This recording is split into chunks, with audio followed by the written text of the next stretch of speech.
Hello, hello, hello. Hey, hey. Welcome to another week of Amazon Seller News Live, everybody. Appreciate everybody out there joining me, and we've got a full house today. Of course, Stephen Pope from My Amazon Guy, Neil Robinson, PPC Ninja, and Danon over at Ecom Triage. So, guys, I appreciate you joining me this week. Absolutely. Thanks for having me on. This is the first time I've been live since November. Let's get going. Yeah, absolutely. Let's do it. New year, new you, as they say. So it's coming in. Got the hair transplant, jaw surgery. It's like this is still numb for me, but you guys can understand me, so I'm ready to roll. It works. Yeah. We were talking before we jumped on that you're looking like a MMA fighter or something. You're turning into one. Shout out to Mina Elias. That was his idea. So I'm not wearing my MMA shirts, but I did buy all that stuff. And they're my new bros. I'm loving that lifestyle. Taking testosterone, rolling on the mat, doing jiu-jitsu, doing some Muay Thai boxing. Highly recommend it. To any man out there that wants to get their masculine on, do it 100%. Sure. You better be taking Mina supplements too, as proteins and stuff like that. Yeah. I do have his electrolytes actually do taste good. I do recommend. Awesome. Yeah. I think more humbling. Oh yeah. Go ahead, Neil. No, I was going to say there's nothing more humbling than rolling around on the mat for some jiu-jitsu. You know, I did it for a little bit before I ended up getting injured, and it's a very humbling experience. I remember someone standing over me and I felt like a baby in their arms, and they could kill me at any second. Yeah, for sure. Imagine if everybody on social media had that experience. You know, maybe we would say a little nicer things online to each other. Everyone would play a little nicer. Yep. What does Mike Tyson say? Everybody talks a lot of you know what until they get punched in the mouth. So yeah, definitely true. Yeah, 1, 2. But yeah, we've got some good news this week, some fun stuff to talk about. And in fact, we're going to bring back some news from last week because we had a little bit of controversy. And Stephen Pope was the author. So we'll dive into that and get Stephen's thoughts just so he can defend himself a little bit. So last week, we talked about reusing old products for new products. And some people were like, no, definitely don't do that. You're putting yourself at risk. Amazon could take down your listing. Some of us were, maybe if the product is similar or maybe better just to do a variation. So wanted to get your thoughts on where you're going with this, Stephen, and what your actual recommendation is for people out there. Yeah, so there's two types of Amazon sellers. Okay, so I'm in one camp and there's another camp. In one camp, the one I'm not a part of, you read every file in the help files on Amazon, you read the patents, you're looking for Amazon to tell you how to run your brand, and you follow the line and detail line by line. Even though Amazon doesn't follow the same details, even though Amazon doesn't know how its own algorithm works, though China violates all the same rules. But that's that camp. And there's nothing wrong with that camp. The camp that I'm in, though, is ignore all the rules and just do what's best for the customers. And instead of reading the rule book, just understand what Amazon enforces de facto. And I can confidently tell you right now, I have never, not a single time, ever seen an account suspended or a listing yanked from reusing a like product to a 2.0 version. Not a single time.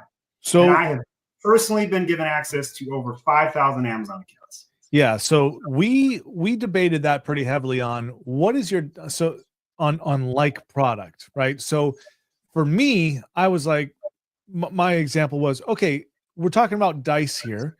Well, all right, let's say I go and these dice, they sucked. Well, the star ratings were good. So you probably wouldn't bring back a product that is star rating of like 2.5 or 3.5. But so these dice were fine. You discontinued them, you lost your manufacturer, whatever. Then I found another manufacturer and I wanted to do dice for Dungeons and Dragons, right? I would consider that a like product. Yeah.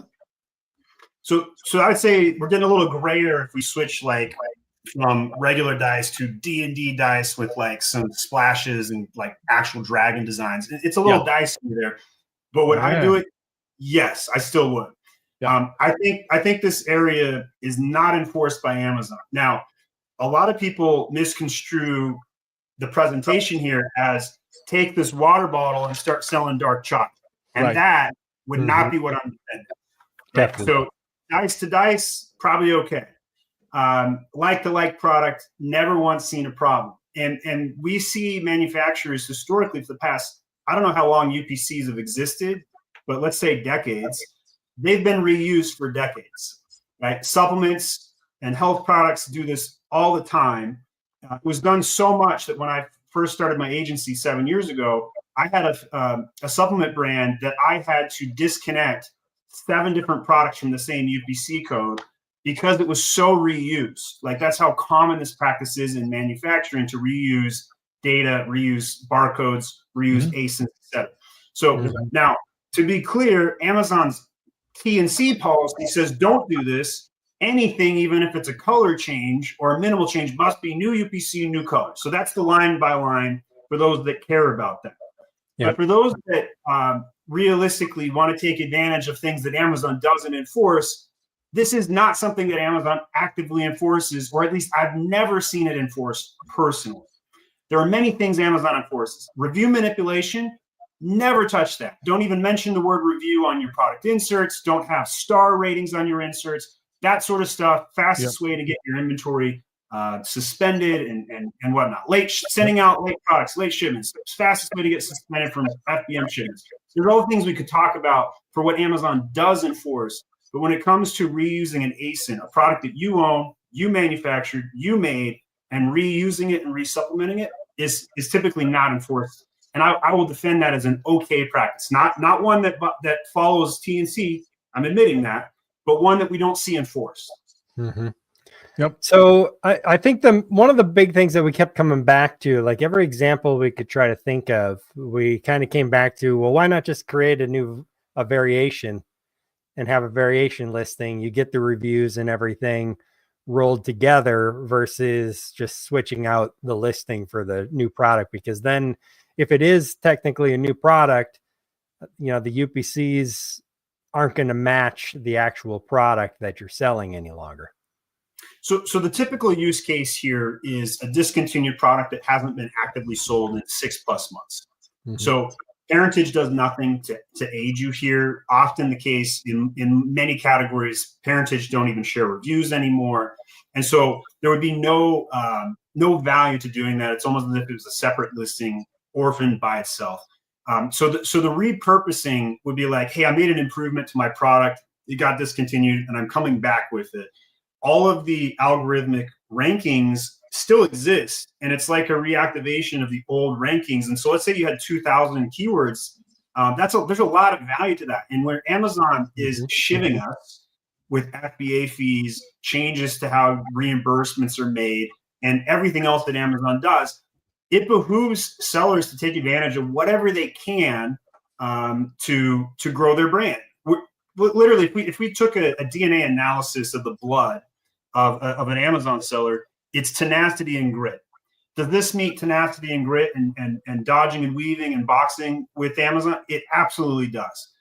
So for those that are risk adverse, this isn't for you. For those that are brand new sellers, obviously this won't even apply to you.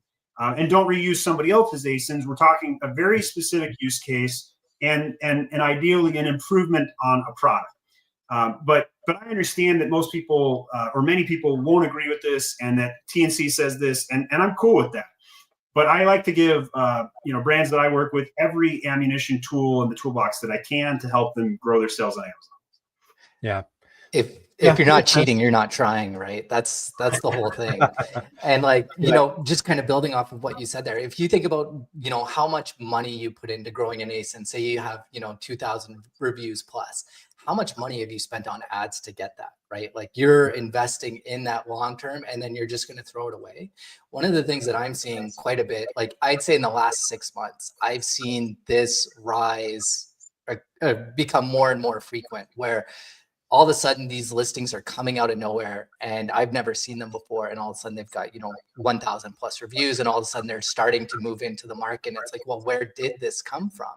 And then, you hit the sales, the Keepa thing, and you see, oh, this product hasn't been sold in, 6-8 months. And all of a sudden it's coming out of nowhere. And it's like, I've never seen this before.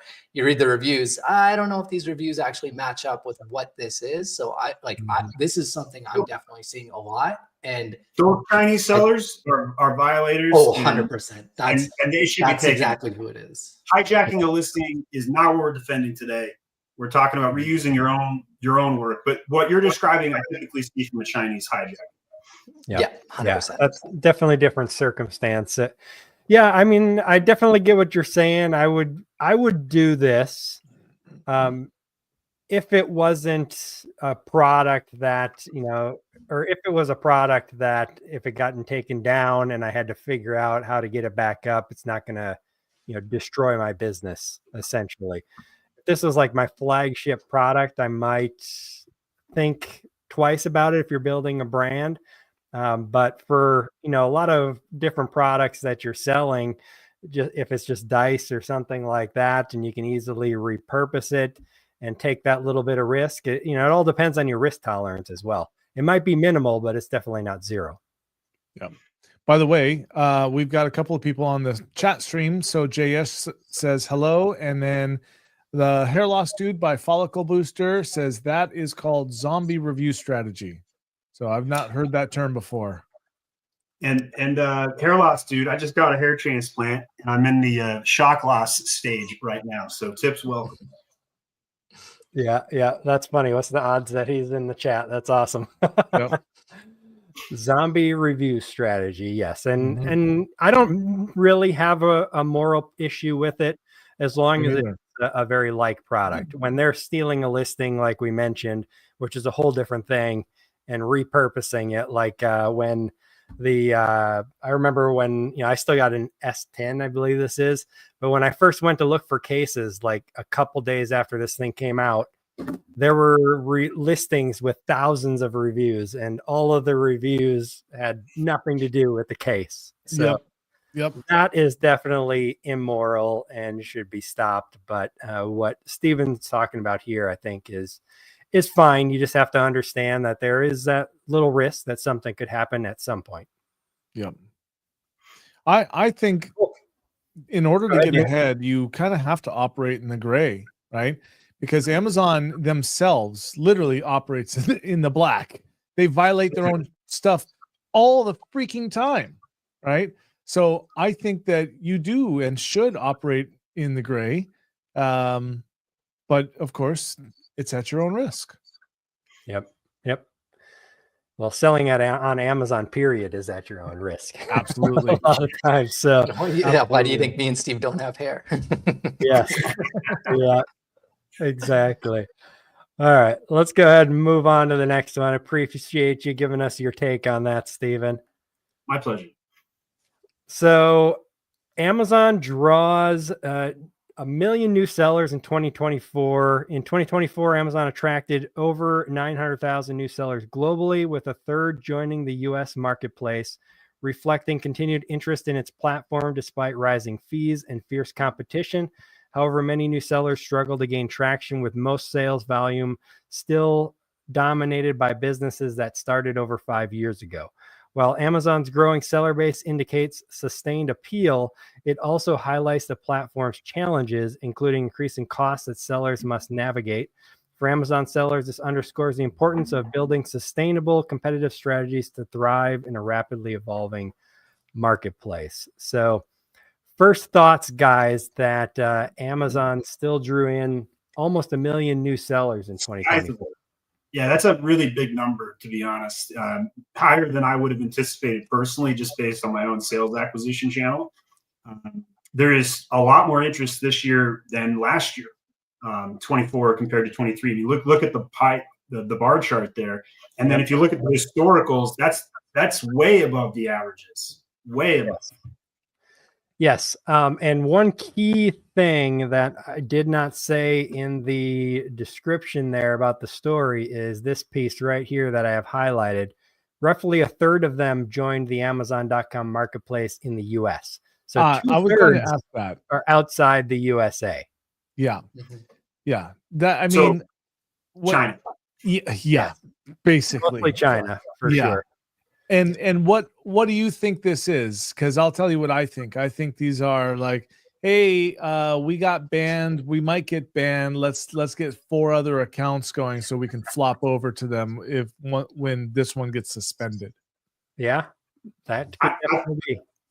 The sellers that I work with generally don't do that, although certain categories like book sellers or supplements 100% do that. Yeah. But from my experience, they're not opening new accounts. Typically, they're buying a dormant one. So I don't know that number is going to reflect too much of that unless we're psychoanalyzing China specifically. And in that case, they'd be like, yeah, I bet you 400,000 of those are dupe accounts in China. Yeah. Still, nonetheless, that's a lot of monthly fees that Amazon's collecting, and it's going to benefit anybody in the ecosystem, regardless of the truth of how effective these accounts are, because that just means there's demand. I don't think that this is a million sellers. Well, it's like a million people who signed up for seller accounts. Yeah. Now it I does think say there's still a down lot of below interest here. out there. What was that, Neil? There's still a lot of interest out there. Like I have 2 personal friends who actually just started selling on Amazon about 2 months ago. They were dead set on doing it. They wanted to try and do it. And they started and they had no idea what they were doing, but they're doing it now. Right. So there's still interest from those small sellers. I mean, I think that hype train of, work 3 hours and sit back and collect cash, I think that's mostly died down from those influencers. But there's still those emerging marketplaces where there's still quite a bit of opportunity. Like I think about Germany, I think about UK, I think about Canada especially. I love Japan. I love it when people launch products in Canada because it's such a small marketplace where the CPCs don't crush you down. Right. Where in the United States, the CPCs are just rising year over year and it's just getting harder and harder and harder. And I like to say we're in late stage Amazon. So those small sellers get crushed out by everything else. Where the Chinese, they'll be opening accounts like crazy. There's no question that that's happening. But I'd be interested to see what kind of numbers are happening coming out of Europe. Yeah, for sure. Canada, I think, is definitely a good option. I was speaking with a person the other day. That's his primary place that he sells is up in Canada. And he mentioned as well how awesome it is that ads are so much cheaper there than in the US. Yeah, I did a podcast with Gary Huang and he showed me the difference between the top selling yoga mat here and the top selling yoga mat in Japan. And it's literally 90% less reviews, and probably we didn't specifically check competition, but where ours in America had 80,000 views, that one had like 800. So that's like 0.1%, I think. But anybody that wants to launch a yoga mat in 2025, do these 3 things: make it not smell, make it stickier, and make it not fall apart. And we know this because I've looked at those 80,000 reviews and ran it through AI, and those are the 3 things customers want to do. But Japan, Germany, those are 2.5 times the size of the market in Canada. Very sizable marketplaces. We did see a surge in interest in Japan this past year. Much more difficult to make that language barrier, and then you got the geopolitics and the taxes and that and everything else that goes on and going to these foreign countries. And I would say 91% of my customers, who are primarily US-based sellers, do not sell in a second country and have no interest to do so, which could be somebody that's watching this, could be your opportunity to go do that if you are interested. But most people that do it regret it, back out of it. It's just a lot of headache. Yeah, I sold in the UK pre-Brexit, and it was easy then, though, right? Like at that time, Amazon had reached out to me and they said, "Hey, we'll create a VAT for you if you sell in the US." We're like, "Yeah, cool, let's do it." And we just sent inventory into the UK, and it went all over Europe. Post-Brexit, though, it's horrible. You have to have a VAT in every country. And you don't necessarily need to hold inventory in every country, but I learned recently from Yana from YLT Translations that if you are holding inventory in Germany, a lot of other country like Bulgaria, God, I hope I'm saying that's the correct country. But anyhow, they buy from Germany, and then Germany ships out to those other countries that doesn't have Amazon, which is why it's such a large Amazon community. It's not just the Germans that are buying Amazon Germany, but it's I wouldn't, unless I had. So like my buddy Carlos, he likes to say that if you don't have 30 to 50K, don't bother starting a private label on Amazon, right? And I would say probably if you don't have even more than that, don't bother going into another country, because you're gonna have to pay. Agreed. Yeah, because you're gonna have to pay a company. Like, I wouldn't bother doing it all yourself unless you're a glutton for punishment and reading international laws, you know. But yeah, if you like reading Amazon's patents, this is for you. Yeah, exactly. And there are a few people on LinkedIn that do like reading Amazon patents. Yeah. When I was a seller, I would launch. Yeah. When I was a seller, I would launch all my products in Canada first, and I found it was much easier in terms of review generation. And so then I would, scale up to about 100, 150 reviews, and then I would consider migrating them over into the US, where it's the chance of failure is just so much higher, right? Yep. Like it's I like to call it the deep end of the pool for sure. And so like starting in those non-competitive markets was the key to success for me when I was back, but that was a long time. That was 2018.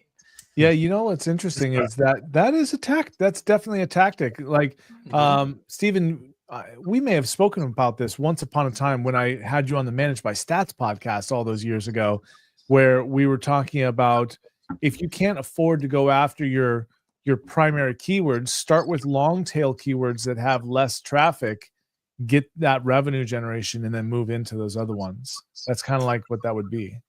Any sales are good sales. And would you rather pay more or less for a sale?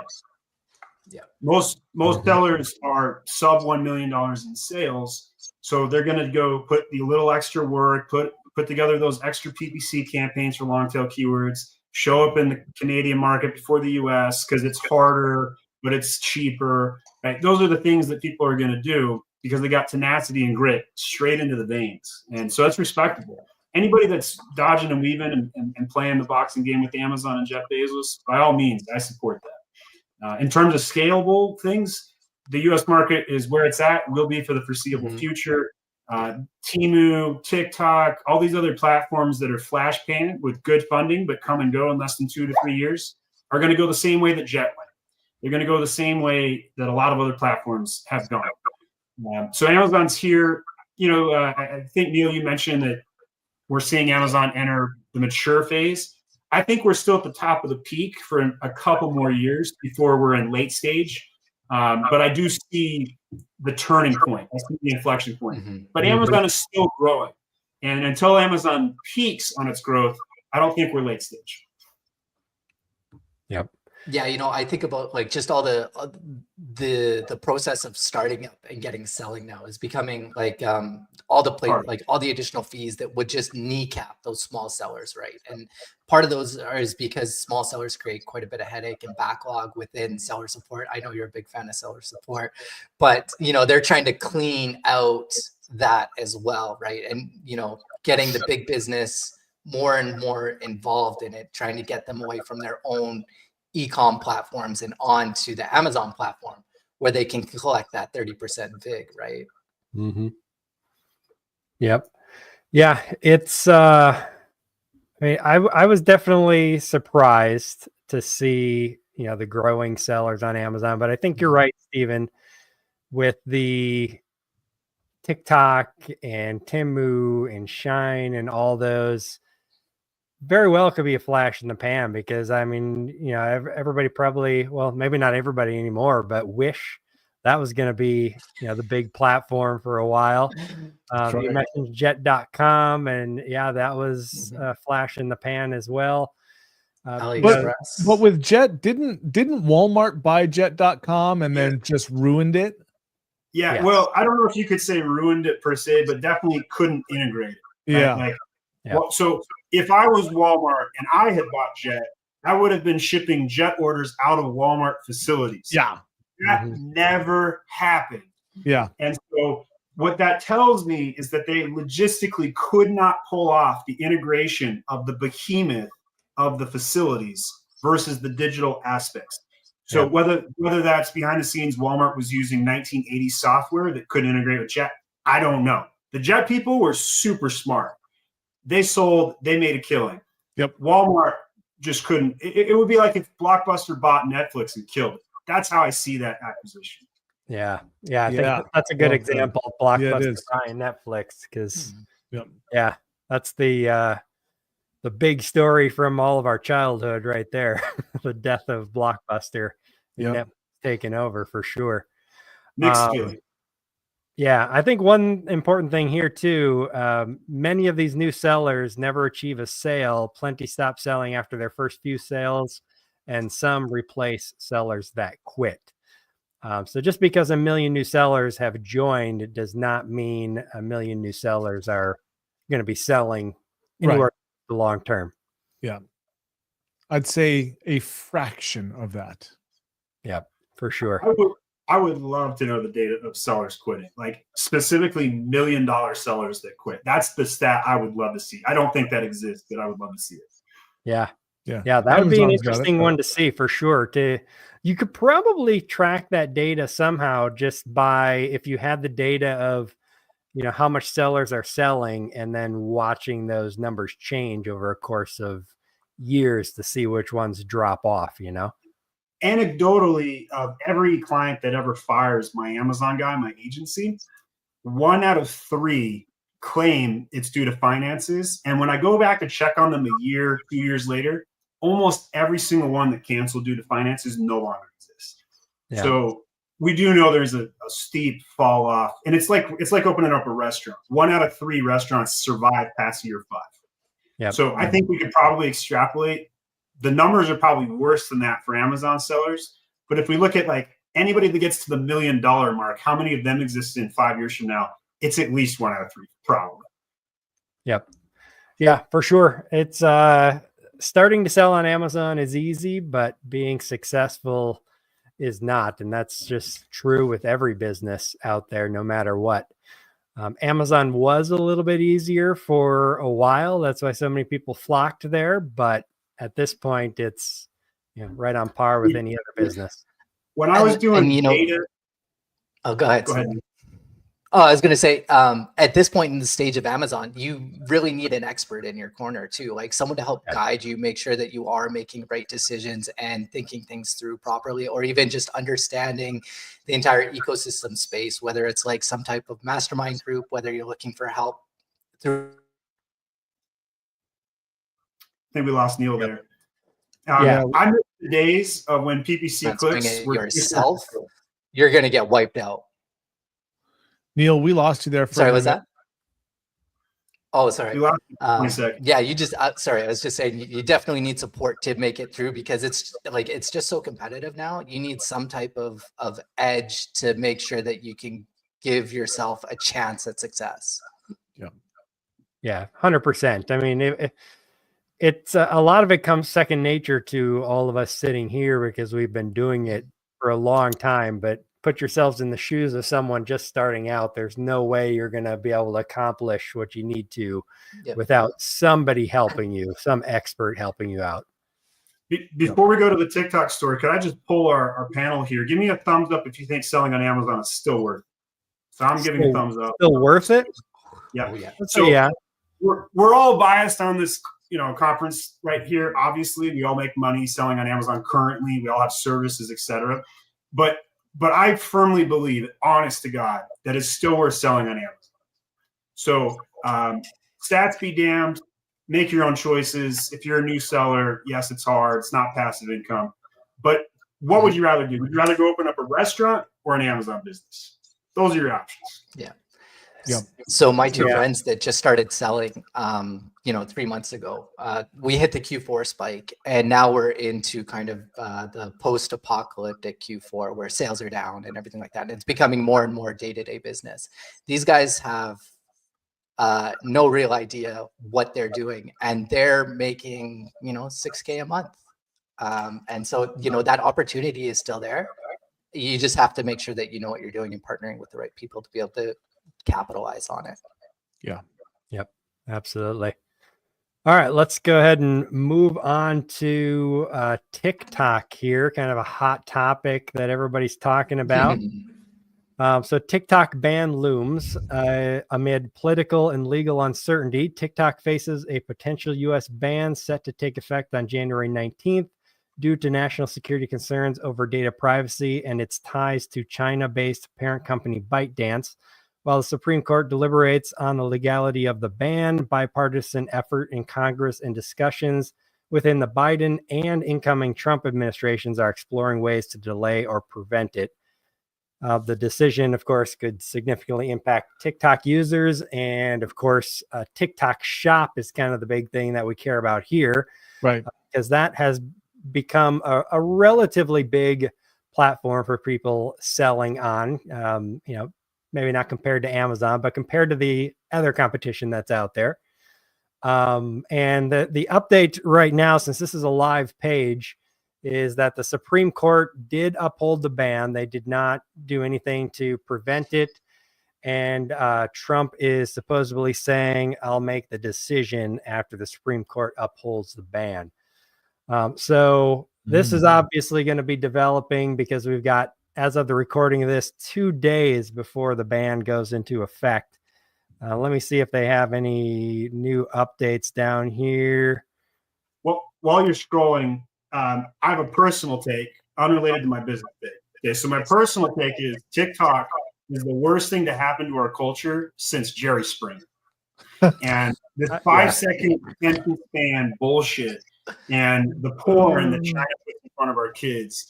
And nobody can complete a song anymore after 15 seconds. They're on to the next song. Worst thing to ever happen since Jerry Springer. And they just came out with a documentary about Jerry Springer, and he's like literally apologizing for what he did to the culture. So like that's my soundbite on this one. I personally hope TikTok remains banned on a personal level. Now, I have a partner who does TikTok with me. We've sold many contracts. Obviously, I love the business, but it's been difficult at best getting a membership accepted in there and getting your tax IDs cleared. It's been a total mess. The platform is a joke currently, in my opinion. But, personal take, I hope it gets banned. You hope it gets banned. Is that what you said? Yeah. Yeah, I agree. I mean, I have no problem with it being banned. I stopped using it back when it was discovered that it was basically stealing everything off of your phone, your location, and everything, and sending it back to Chinese China. servers. And so I stopped using it completely then. And, it has a cool algorithm. The TikTok Shop, I think, is a really cool concept. But you're 100% correct, Stephen. And I would argue that all social media has ruined our culture. But TikTok is definitely, because I think humans have shorter attention spans than goldfish at this point, which have a memory of like 7 seconds, supposedly. That's about all that Americans have these days. I agree. I'm on TikTok, and I understand exactly where you're coming from, Stephen. The brain rot on that platform is out of control. But at the same time, there is I use it for learning purposes. So I'm a big barbecue guy, and the barbecue community in there is fantastic and finding new recipes and things like that. Like YouTube is good, but just quick snippets being like, oh, hey, I'm just going to look at, see this little fine little tweak here. I love it for that aspect. From the business side of things, though, we're talking a lot of people making a lot of money on this platform. I was listening to an interview the other day. It was actually Kevin O'Leary. He's talking about, he's getting involved in the brokerage of the sale of Canada to the United States. And he was talking about TikTok. He's also trying to buy TikTok. And he was saying that 60% of his digital spend is on TikTok alone. For a guy who's involved in that many businesses, that's a significant amount of money going into that platform, right? And if he's coming out and saying that, that's a green flag for businesses to be going in there and saying, hey, we need this. We want this. Like a lot of businesses are based off of TikTok, and they can't survive on, the traffic from just Meta alone. Of course, there will be another app that pops up, like they were talking about I think it showed in that article, Red Note or whatever it was called, or Lemonade. There are going to be those replacement apps that pop up. So like, I mean, you stomp this one down, a new one's going to pop up. So like that cancer is never going to go away. But all it would do right now is just kind of disrupt an entire ecosystem. And, they're doing a lot of money on TikTok. It's, I don't blame for, the culture or anything like that. I think TikTok is more a reaction to the culture. You could kind of, the whole. Uh-oh. We lost Todd this time. Oh, I thought that was me. It must be me next, because Todd's in Tampa. I'm in Safety Harbor. I'm just across the bay from him. Uh-oh. All right, well, let's take this time to answer some comments here. So Alyssa asks, who do you think will buy TikTok? Might be Kevin Leary based on Neil's point. That's exactly what I was hearing. Like they were talking, like Zuck was interested in getting his fingers in there. Who else was it? They were waving Musk around there, but they've already both got platforms. So they were talking about what is it? Forming a monopoly on the program. So those two guys are out. And then O'Leary said that he came up with about $80 billion to try and put together a deal there. And then I saw a post that Mr. Beast is starting to get in there as well. And he's trying to get financing together. He said he has the money. He said he had a bunch of billionaire backers to try and make it happen. And I mean, I could see a lot of investors salivating at the thought of, being able to pick this up. Yeah. Now, TikTok is also might buy it to get our data. Bezos, right? Amazon, like I could see, like it to me, Amazon buying TikTok makes the most sense, right? Like they're already firing up, fulfilled by TikTok. And if you just integrate that into the FBA system, Amazon just acquired a whole bunch of warehouses, we're not going to say pennies on the dollar, but all of a sudden, it's an even more seamless thing. Like they were talking about putting a deal together where you could buy with Prime inside of TikTok Shop, but I don't know where that's at right now. So, I mean, Amazon makes the most sense. O'Leary might get it done. I don't think Mr. Beast has an outside shot, but crazier things have happened, right? Tom, who knows? Coming out of the woodwork. Yeah. Yeah. All right. Oh, good. Todd's back. Yeah, that was weird. I'm not sure what happened. Everything just went to loading. My internet was working fine. I used the speed test and everything, so I don't know what happened. Okay, cool. Well, Neil educated us on who the players might be, and Kevin Leary is the front runner. Musk, Mr. Beast, and a few others were named. So it'll be interesting to see what happens. Yeah, it's Mark Cuban said as well that he would be willing to buy it and flip it over to a new algorithm. So we'll see. I would not prefer that. I would definitely prefer Mr. Wonderful. I think he'd be pretty awesome as an owner for sure. I was thinking, I don't know, do we want to listen to TikTok's response to the Supreme Court ruling? Let's do it. See what they say here real quick. It'll load. As you know, we have been fighting to protect the constitutional right to free speech for the more than 170 million Americans who use our platform every day. And to port your data to China. Discover and achieve their dreams. On behalf of everyone at TikTok and all our users across the country, I want to thank President Trump for his commitment to work with us to find a solution that keeps TikTok available in the United States. This is a strong stand for the First Amendment and against arbitrary censorship. As we've said, TikTok is a place where people can create communities, discover new ideas, and express themselves, including over 7 million American businesses who earn a living and gain new customers using our platform. We are grateful and pleased to have the support of a president who truly understands our platform, one who has used TikTok to express his own thoughts and perspectives, connecting with the world and generating more than all right. So it sounds like they're going to be leaning on Trump. Yep. That's Yes, their only that's shot. exactly what I took with. This video was specifically for Trump.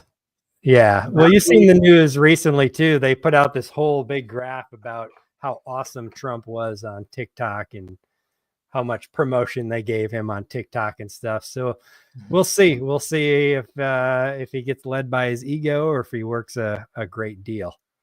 Hopefully the latter. A great deal, I think, would be better because there are a lot of businesses in this country that make a living with it, you know? Yeah. Yeah. Hopefully they can figure something. I prefer, TikTok Shop not to go away and just be acquired by, US company. I think if they don't sell and they just shut it down, it really confirms that the maliciousness behind the app, in the end. Yeah. I bet you Trump lets it go dark for 3 days, and it'll be like the resurrection. Yeah. Yeah. Strong arm. He's going to come riding in, save the day. Like, he didn't cause it, so he doesn't have a reason to be the savior that fast. Mm-hmm. Yeah. What was it? It's something like 5 million businesses are selling actively on TikTok. And then that's not even including the creator economy, right? Like the creator economy has just exploded, like affiliate marketing, all those kinds of other things as well. And so it's like you're shutting down 5 million businesses' lifeblood plus however many creators' lifeblood at the same time. So that's a massive impact, a big ripple within the economy. Yeah. Sure. Yeah. Hopefully they can find some solution that is beneficial for everybody. Cause I definitely do feel bad for people who have built, amazing channels on there. Not all the content on there is garbage. There's when I was using it, if you train it properly,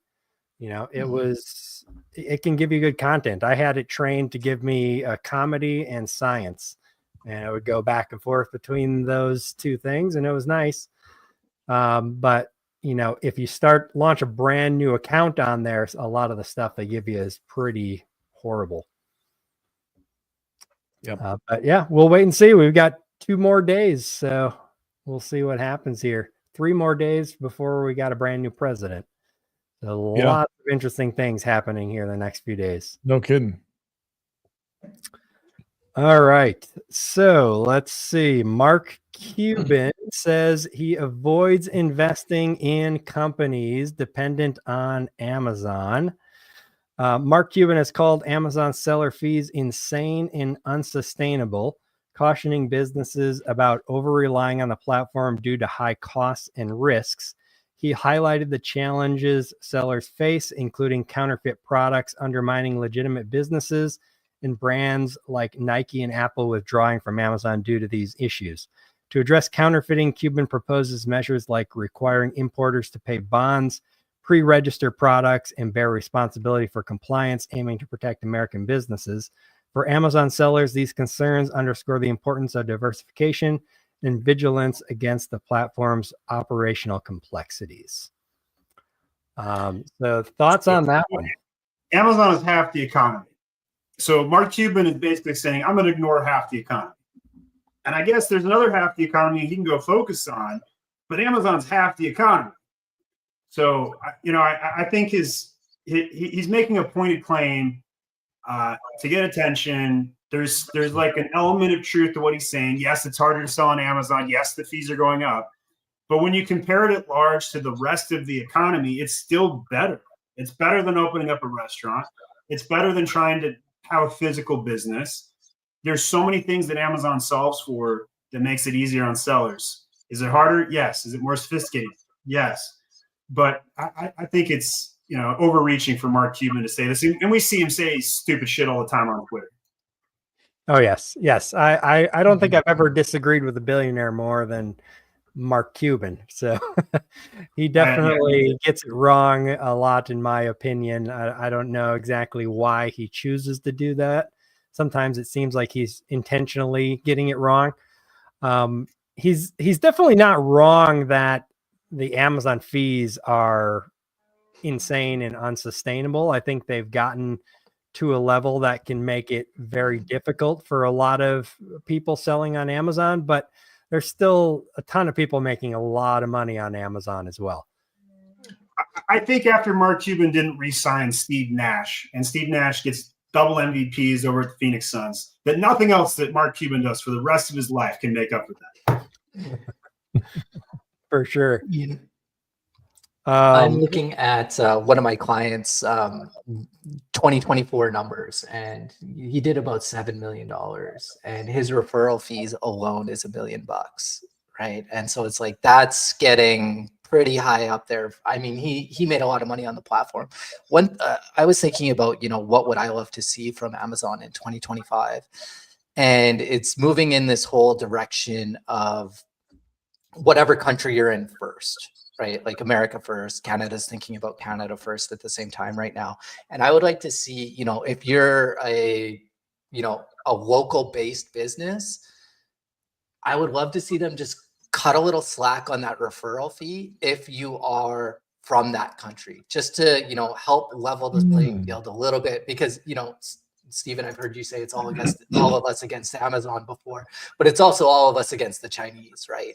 And finding a way to kind of give the small seller a somewhat competitive edge by, say, hey, you know what, you're from this country, we'll reduce the VIG from 30% down to 15% or whatever it is, right? And giving an edge that way. I think that'd be cool, but I don't think that that's feasible. And I could be wrong, because I don't know that I'm completely correct on this, but I believe that most foreign entities that decide to sell in America, they'll go to Delaware or Wyoming, create an LLC, and now they're an American business.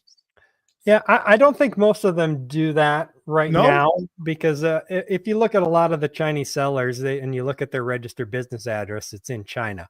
Yeah. So I think you would see an explosion of that if something like that was implemented. Where, if you were local to the US, you got a discount, then everybody would be opening up, Delaware LLCs and selling from those LLCs. The not buying Amazon businesses, like you said, Stephen, that was kind of just hyperbole to get clicks and stuff. But some of his proposals down here, I do kind of like, especially with the knockoffs and things like that. Mm-hmm. We talked about this before, having importers have some type of insurance bond in the United States to cover any, intellectual property infractions, or what we were talking about was if one of your products harms the consumer, if the company's in China, you don't have anyone to hold accountable. There's nothing you can do about it. But if they had a $25,000 bond, $50,000, $100,000 bond, whatever the case may be, in the USA, at least that way they are a little bit more responsible, or you would hope they would be a little bit more responsible, and there'd be money set aside if there is some kind of legal issues that come up. I think the other thing to think about is what is Mark Cuban's motivations here, right? So where is Mark investing right now? Pharmaceuticals. He's trying to bring low-cost healthcare options, prescription drugs to the market. What did Amazon do in the last couple of years? Launch Amazon Pharmacy. Sure. So he's posturing against Amazon to build his own empire. So some people look at the world as a zero-sum game where you have to take out somebody else to gain, and that's Mark Cuban right here. I'm in the other camp. I think that you just focus on what the customer wants, you give the customer what they want, and you focus on nothing else, and you will build something that's not zero sum. So I'm very anti-Mark Cuban. I think general sentiment on this conversation here is he's huff and puff, but I think it's important to point out his motivation. Yep. Fair point. I could definitely see that. And, the same with Mark Cuban. I'm not a big fan of his either. But what are your thoughts, Stephen, on requiring bonds for foreign companies that in case there's an issue with their product that harms someone, or, counterfeit issues, intellectual property, there's money there to deal with that? I think tariffs are easier, personally. And I think Trump's going to start with tariffs. Wouldn't surprise me if he considers this as a policy, though. And between me, you, and every other American patriot listening to this, I absolutely think that China should be held accountable for the bullshit they put us through, for the bribery, the corruption, and all of the goods that they ship us that are bogus and not up to standard, and the falsified inspections and all the treachery that they do, 100%, I want to hold them to account. Agreed. And I think we put America first and do all that sort of stuff. Do I think that this specific policy is the best way to do that? I don't think so, but I think it should be considered. Mm-hmm. Definitely. Thoughts, Danon, Neil?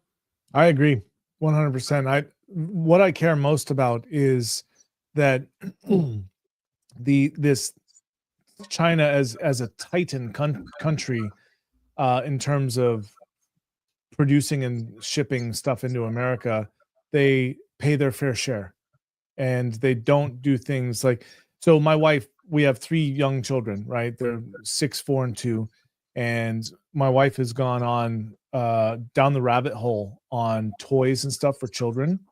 And there have been like just children and cups, right? So children's cups. So there have been a not insignificant number of stainless steel cups that have lead content in them when they're tested by independent labs, right?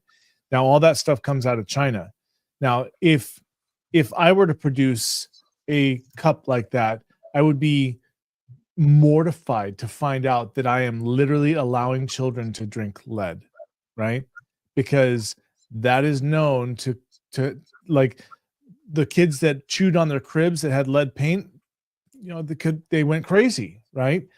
From the lead poisoning. So like what I want is that everyone's on an equal plane, and just to have good ethics and morals in business. Like, you don't have to be a shithead.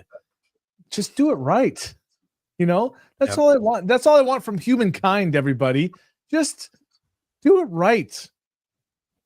Consciousness would be required to level up to make that happen, right? So I just finished the Dr. Hawkins book. This is my favorite book I've ever read, and it's Leveling Up Consciousness. Highly recommend it. The only way to get done what Danon just mentioned is if the level of humanity, especially in that country, leveled up to see not harming children as a good thing. Yeah. Well, we gotta remember that, you know, our morals in the USA are generally taken from a Judeo-Christian society. That's what the USA was founded on, and you know, not every country, including China, has that same bedrock that they're built on. No, that may absolutely, like, there are so many religions of the world, and so many religions that are infinitely older, not infinitely, but thousands of years older than even Christianity. And but I don't care where you go in the world. If you go to a family and you ask them, should we do things that's potentially dangerous for our children? Nobody will ever say yes.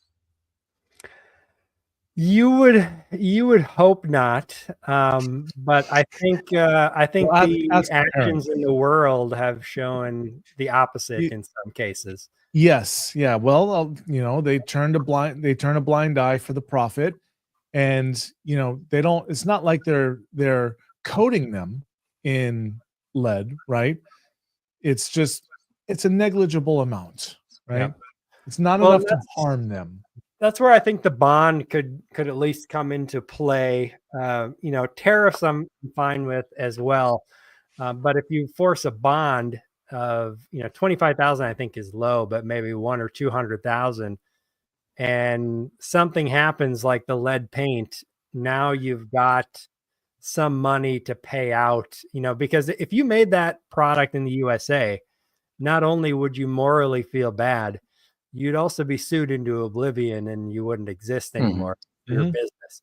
But you can't do that to a foreign business, right. At least one in China for sure. If they were in Europe, maybe there might be something that could be done. But in China, I mean, you're just too bad. Sorry for you kind of thing. Yep. Yeah, it's a black box. Like trying to get any type of, you know, reparations from something like that happening from a Chinese business. Like, good luck. Like, I even remember when I was trying to, you know, if a factory goes sideways and they run off with your deposit, like, good luck trying to get that back too, right? So it's kind of the same thing where you need some type of insurance. And, you know, unfortunately, when we're in business, people don't always have other people's best interests at heart. And so, you know, some of that moral stuff comes in and starts playing a factor. And so, you know, you need some type, I just think you need some type of insurance policy. These businesses can afford it and they know exactly what they're doing. So, you know, I think it makes quite a bit of sense. Yep. Absolutely. All right. Well, let's jump on the last story here. I just wanted to touch on it. We already talked about this last week, but we focused mostly on the alt text in A+. Now, Danon, you did mention what Max is talking about here, but I'll just read it real quick. Yep. Mastering alt text, unlocking Amazon's AI Rufus for better rankings. Max highlights the importance of using semantically rich alt text to optimize product images for Amazon's AI Rufus. This AI uses visual label tagging and alt text to align images with customer search intent, increasing product visibility and recommendations, and ultimately driving sales. To optimize images, sellers should identify those without detailed alt text, add descriptive tags, and re-upload them. While this process is currently manual, Max calls for efficient tools to streamline this task. So last week, I mentioned that the only place we can do alt text in Amazon is in the A+. That's the only place that we have the ability. Now, Max here is talking about putting alt text embedded in the images, which is what you were talking about, Danon, which to me, that's called metadata. That's not alt text. It's different things. But I think alt text is part of the metadata. So is how I understand. But it's hardly, it's neither here nor there. But the point is that you're adding descriptions to your images, right? Because this illustrates precisely what I was talking about, right? And I've been saying this for ages, for years, because Google uses it. And what I have found is that from a search engine perspective, Amazon almost always lands on the core SEO principles that Google does, right? And so if you want to know where Amazon's going to be in 2 years or 3 years or 5 years, look at where Google is today. Right? Yeah. I will say that this is an unusual choice of product. I just realized that too. Yes. That's great marketing right there. Yeah. Kind of funny. Yeah. But I just read the title myself. So interesting choice of product. So a couple of things. Yes, SEO alt text helps rank products. This has been proven. Anybody that doesn't believe me, go put Spanish into 100 characters of alt text inside of your A+ content. Yes, you were the one that did it. Okay. And you can use the scientific method to prove it yourself. The second thing I'll point out here is what we're seeing on screen right here is automatic. This is not manually set. The title text code of the main image is set from the title. It's word for word. You can match it up there. The alt text for the variation names on the screen there are set by the variation color, and that's not editable either. Now, I do have a slight disagreement with Danon on Google versus Amazon SEO. And Todd, if you want to pull up my screen, I'll kind of showcase why I see some major differences. So Google talked about engagement, time on page, and a bunch of other stats as part of its SEO, as well as backlinks. Everything I just mentioned is absent from public data from Amazon about its algorithm. Now, what we see on screen here is what I posted yesterday about what I think the SEO factors are in 2025. None of this is backed up by an Amazon patent. None of this is backed up by a peer-reviewed paper or anything like that. This is simply me looking at the 500 accounts that I currently manage, putting my finger in the air and telling you directionally where I think Amazon SEO is heading. And so I didn't buff Amazon click-through rate for the first time this year in 4 years. We finally have it right around 19%. We've seen it grow tremendously over the last couple of years. PPC sales, though, are increasing, and I bet you Neil could probably speak to that. We're seeing a massive, bigger impact. And in my mind, logically speaking, it's primarily because there's less room for organic sales to exist. When they're jam-packing more PPC sponsored ads in the search results. So it's logical that PPC is going to have more SEO impact. But the other thing that usually throws people off, you see that review section at 5%. Yep. I think that used to be at 15% on my patch notes 4 years ago. And I've nerfed it almost every single year. We're seeing reviews not have an SEO impact over time. And so there's an over-indexing and overabundance of people thinking that reviews matter when they really don't right now. And case in point, you could launch a new product on Amazon with 0 reviews and have a $100,000 product overnight just by having a low price and a good product hitting the market at the right time, et cetera. So now, I don't being want that to. that's my area of expertise. I agree with you when it comes to the launch of a product, but I also see that if you go from a 4.3 down to a 4.2, you can expect to lose 25 to 50% of your sales. So, and that's just that SEO half too. star, right? So I agree with that, but whether you have 1,000 reviews or 100 reviews, yes, even the Jungle Scout data that's come out over the last 3 years shows that it's nominal in terms of conversion impact. So the quantity doesn't matter. The quality. So one thing that I've really noted here is I think reviews are, in terms of SEO. So like we've been looking into Rufus a lot lately. Like Rufus is the new big thing on Amazon, right? And so what I've been doing is I've been going into my clients. We're optimizing towards Rufus for SEO and making sure that we are getting as much as possible. So now what we're doing is we're actually going onto our clients' listings and we're talking to Rufus and asking the premeditated questions that they have loaded there. And Rufus is scanning the reviews and will say there is no mention of this in the reviews, right? So to me, that's a sign that Rufus is looking for that SEO anywhere on the page. So we're looking to be like, okay, customers are asking this question on the listing. Are we answering it? And then we'll look for it and we'll say no. So that is missing from our SEO, right? And so like we're able to see that. And I think the reviews is an important part of the SEO because to Amazon, that's coming directly from the customer, right? So I don't know if I agree with almost everything you're seeing here. I think the PPC bump is great. I think the organic bump is great. The reviews, I don't know if I would have nerfed it as much as you did. 5% still, I want to put that out there, but understood. Yeah, I would agree, Stephen, with you that, having no reviews, you can launch a product and get it going well. And then the difference between 100 reviews and 1,000 is very negligible. The big effect, like you said, Danon, is when you see that visual star drop from 4.5 down to 4. Yep. And if you go below 4, I think you're really hurting. Yeah, and I couldn't even solidly state that that's an Amazon algorithmic drop, but more simply the visual drop of the person looking at it. And the reason I say that is because if you're selling a fat burner and you're at a 3.9, you're making $1 million a month.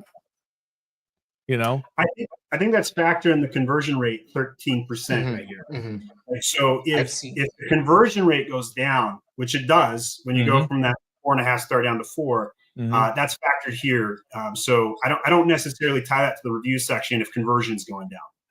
Yeah, fair. Yeah. I've seen some of my clients' sales drop as much as 30% by going from a 4.3 star rating to a 4.2 star rating, which drops you down to that 4 star, right? That's the line. And so, I told one of my clients that that half star is worth $1 million. Yep. Yeah. Look, that's always my goal. And that when my customers come to me, they are either most often at a 4.3 and they want to maintain that, or they just drop to a 4.2 and they want me to try and get as many reviews removed as possible to gain that back. Right. And what's interesting is that, let's say that last one comes through and they drop down. It doesn't necessarily mean that if I get one removed which is a different one, that it'll go back up, because there's a time decay there's a lot of factors, but a 1-star review isn't just a 1-star review.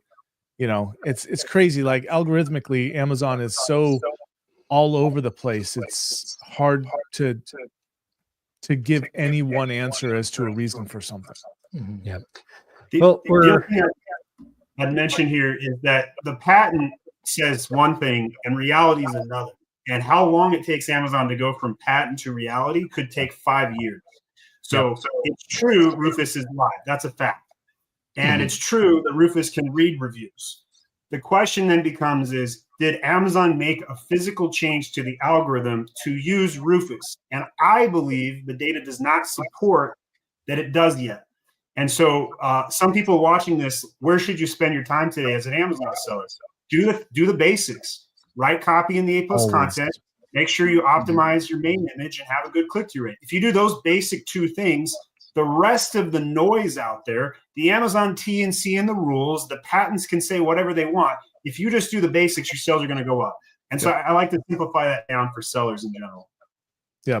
So I'm curious, Stephen, do you think what he's recommending here makes any actual difference? Because what he is talking about here is metadata, because he's talking about downloading the images and opening it in Adobe, putting the text in, and then re-uploading the image. No, and I think the proof is right here on the screen, because the alt text of this listing does not reflect any edits. It's simply auto set. Well, okay, so I would disagree with that, because Google is showing Amazon listings in their search results, right? So if you're searching for a product, you get that carousel at the top. So I do think that it matters. How much it matters, like I fully agree with Stephen that the basics are your most critical thing. You can have a super solid foundation, right? And build a rickety building on top of that, or your listing for that matter. But it's not going to fall down, right? But you don't have that foundation set. It doesn't matter all the tricks and little things that you try to do and widgets that you try to add. It doesn't matter. It's not going to have as much impact on your sales as doing that once you have a super solid foundation. Everything after that is fine tuning. But I do think that there is an impact, because search engines look at that data for what is the description. And now it goes further than that, where the AI can go, what do I see in this image? And I think it'll say, does that match the metadata? Maybe, maybe not. That's conjecture. So I want to delineate here between what you're saying and what Todd was asking about. So can you set the alt text and main images and variation or secondary images? And the answer to that is definitively no, you cannot. Right. And we're looking at proof on screen. Does Google use metadata? Absolutely. Yep. So the question is, what should an Amazon seller focus on? Alt text and A+ content and brand story and physically crawlable text on the listing of any kind helps with SEO. Yeah. But for you to rename images when you load them has zero impact. And if it had impact, we would see papers about this 7 years ago, because this is nothing new. You could have done that 7 years ago. Yeah, that's true. That's a fair point. Yep. Yeah. It's and if it does have any effect, it's one of those things that I think is way down the list. Yeah. To worry about. By the time you get to, adding metadata to all your images, you better have the rest of your image spit and polished and perfect. There's a lot of things that you could probably spend your time on more important. Yep. But if you've got the time, why not fine tune every damn thing you can and just give yourself a better LTV? Better LTV. Yep. All right, cool. Well, that was fun, guys. I appreciate you joining me, and everybody out there watching as well. I appreciate you joining us. We do this every Friday. We moved it to 1 p.m. Eastern time to hopefully help more of you guys be able to jump on during lunch or whatever the case may be. So I appreciate everybody joining me, and until next time out there, happy selling. We'll Bye, talk everybody. next time. Nice, Dan. Nice.